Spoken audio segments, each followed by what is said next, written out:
ইরানের চরম প্রতিশোধের আতঙ্কে রয়েছে ইসরায়েল। ইরানে হামলার পর থেকে ভয়ে কাবু হয়ে গেছে ইসরায়েল, এমনটাই মনে হচ্ছে। ইরানে পাল্টা আক্রমণের আশঙ্কায় সারা দেশে জরুরি অবস্থা জারি করেছে দেশটির প্রধানমন্ত্রী বেনিয়ামিন নেতানিয়াহু এই সিদ্ধান্তকে ইতিহাসের গুরুত্বপূর্ণ মুহূর্ত হিসেবে আখ্যায়িত করেছেন।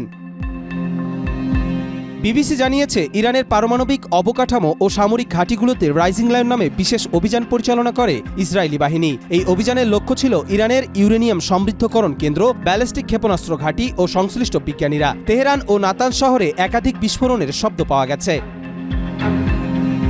ইসরায়েলি সামরিক কর্মকর্তারা জানিয়েছেন, ইরান যাতে পরমাণু বোমা তৈরি করতে না পারে সে লক্ষ্যে ডজন খানেক স্থাপনায় হামলা চালানো হয়েছে। তাদের মতে ইরানের কাছে এমন উপাদান রয়েছে যা দিয়ে কয়েকদিনের মধ্যেই 15টি পারমাণবিক অস্ত্র তৈরি সম্ভব। এ হামলার প্রতিক্রিয়ায় ইরানে বিমান প্রতিরক্ষা বাহিনী সর্বোচ্চ সতর্কতায় রয়েছে। শীর্ষ নেতারা জরুরি নিরাপত্তা বৈঠকে বসেছেন। ইসরায়েলের প্রতিরক্ষামন্ত্রী ইসরায়েল কার্টস বলেন, এই আগাম প্রতিরোধমূলক হামলার পর ইরান থেকে ক্ষেপণাস্ত্র বা ড্রোন আক্রমণ আমাদের জন্য খুবই সম্ভাব্য। এদিকে যুক্তরাষ্ট্রের পররাষ্ট্রমন্ত্রী মার্কো রুবিও জানিয়েছেন, এ হামলায় মার্কিন কোনো সম্পৃক্ততা নেই। যুক্তরাষ্ট্র তাদের বাহিনী ও স্বার্থ রক্ষায় সতর্ক অবস্থানে রয়েছে। তিনি ইরানকে হুঁশিয়ারি করে বলেন, আমাদের ওপর হামলা হলে তার পরিণাম হবে গুরুতর।